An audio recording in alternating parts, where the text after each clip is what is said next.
हरिपाठातील अभंग 10वा. त्रिवेणी संगमी नाना तीर्थ भ्रमी, चित्त नाही नामी तरी ते व्यर्थ. नामसी विन्मुख तो नर पापिया, हरिविन धावया न पवे कोणी.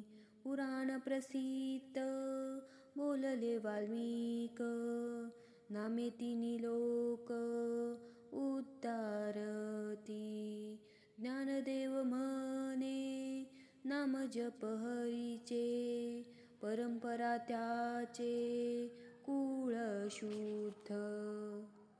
या अभंगाचा अर्थ: पहिल्या चरणात ज्ञानेश्वर महाराज असे म्हणतात, हरीच्या नामाकडे चित्त नाही आणि गंगा, यमुना, सरस्वती या 3 नद्यांचा संगम जो प्रयाग त्या प्रयागात जातो अथवा दुसऱ्या अनेक तीर्थयात्रा करतो तर त्याचे ते करणे व्यर्थ होय.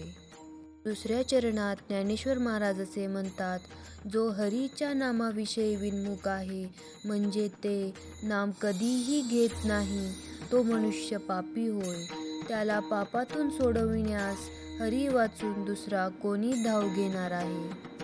ज्ञानेश्वर महाराज तिसऱ्या चरणात असे म्हणतात, भगवंताच्या नामाने पातकापासून त्रिलोक्याचा उद्धार होतो, असे वाल्मिकाने रामायणात सांगितले आहे.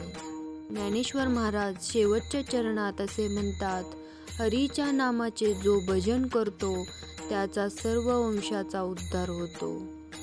हरे मुखे म्हणा, हरे मुखे म्हणा, पुण्याची गणना कोण करी.